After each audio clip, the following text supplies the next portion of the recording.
kubur. Apa tuh kubur?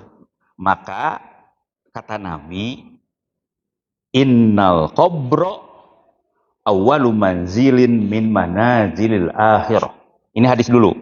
Sesungguhnya kuburan itu adalah salah satu tempat di antara tempat-tempat menuju akhirat. Wa man naja minhu pama ba'dahu aisaru minhu.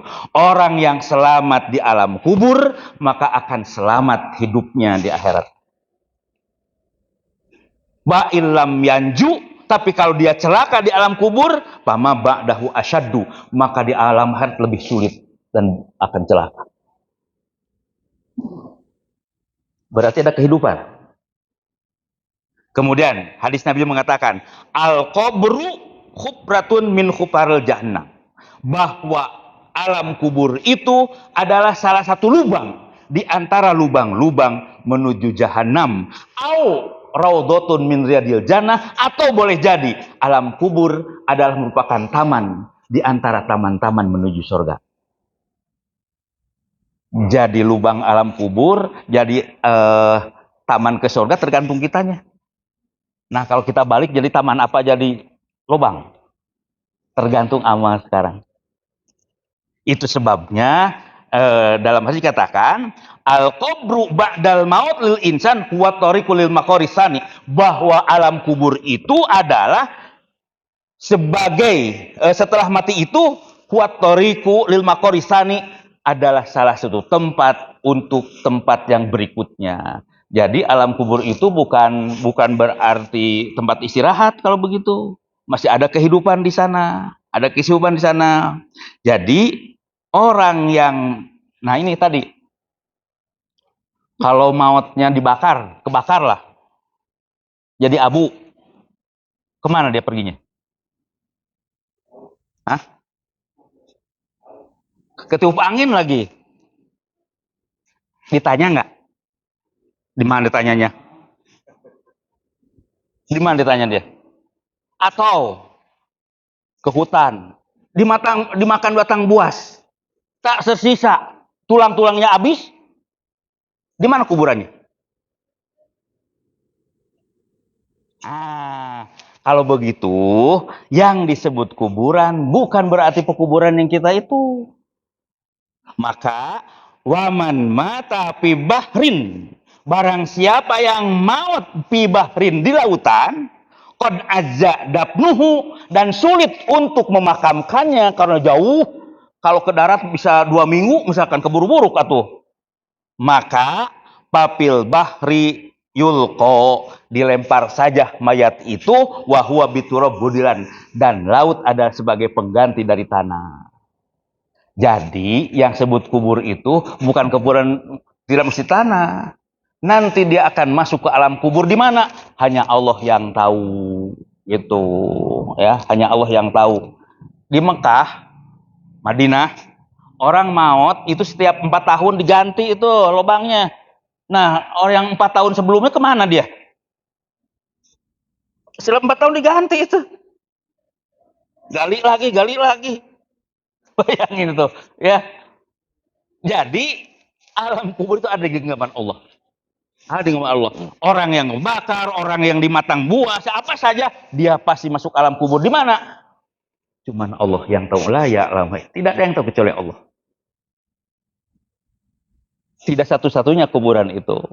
Nah, jadi sekali lagi, itu makna kuburan dulu. Jadi perkara gaib dia, nggak ada yang tahu.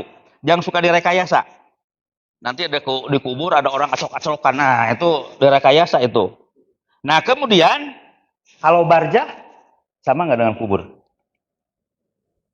Hah? Barzah dulu, kubur dulu. Kubur baru barzah. Barzah dulu baru kubur. Barzah dulu baru kubur. Kalau Anda ngangkat mayat dibawa ke kuburan apa ke barzah? Barzah itu artinya dinding, penyekat, pemisah. Dalam Al-Quran, bainahuma marojal bahroini yaltaqiyan, surah Ar-Rahman ya. Allah membiarkan dua itu mengalir dan bertemu, akan tapi bainahuma barjahun la yabghiyan. Dari kedua laut ini ada barjah, ada dinding pemisah, penyekat, la yabghiyan, dan mereka yang maling menyatu. Yang asin yang tawar nggak menyatu. Itu barjah namanya. Nah, kuburan, alam kubur, wa min waraihim barjahun ila yaumi yub'atsun. Di hadapan mereka ada barzah sampai mereka dibangkitkan pada hari kiamat. Jadi barzah ini adalah pemisah antara dunia dan akhirat. Itu barzah, dan itulah kuburan. Jadi barzah dengan kuburan 3 tilu. Itu juga sama-sama ini. Hanya saja bahwa kuburan sekali lagi itu adalah singgah yang pertama menuju akhirat. Belum masuk akhirat. Nah, di alam kubur ini itu akan ada kehidupan, ada yang susah, ada yang senang, ada yang menderita, ada yang bahagia, ada yang sempit, ada yang luas, dan seterusnya. Cuman masalahnya tadi, ada yang percaya, ada yang tidak. Kalau sudah mati, mati saja, masa ada kehidupan? Orang sudah itu berulang, kok ada kehidupan bagaimana? Nggak mungkin dong. Nih, kan sebelum menjelaskan. Pertama, kalau mati ini, yang sebut autolisis kan, itu mati pertama dari 3 jam sampai 6 jam pertama itu akan terjadi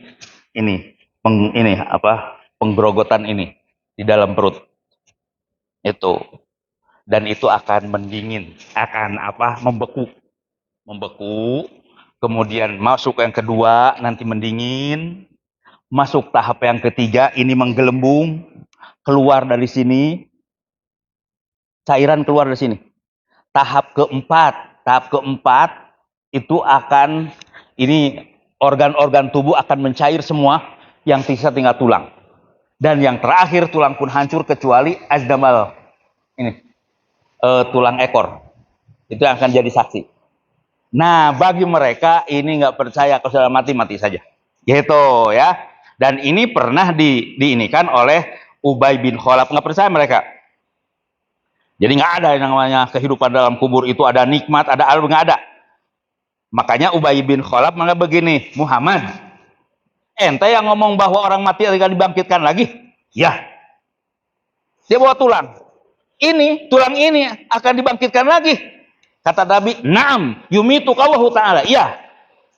Allah mematikanmu, summa yab'atsuka, Allah akan membangkitkanmu, summa yakhsuruka ila nar, dan Allah akan menyeretmu ke dalam neraka, kata Rasulullah. Kata Ubay, tidak mungkin Muhammad, tidak mungkin. Mana ada tulang yang sudah remuk dibangkitkan lagi. Maka turun ayat surah Yasin, qala mayyuhyil idhama wa hiya ramim. Siapa yang akan membangkitkan, yang menghidupkan tulang yang sudah rusak, yang sudah hancur?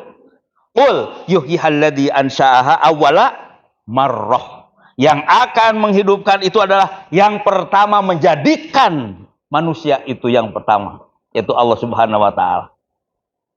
Ini bagi orang beriman, surah Yasin.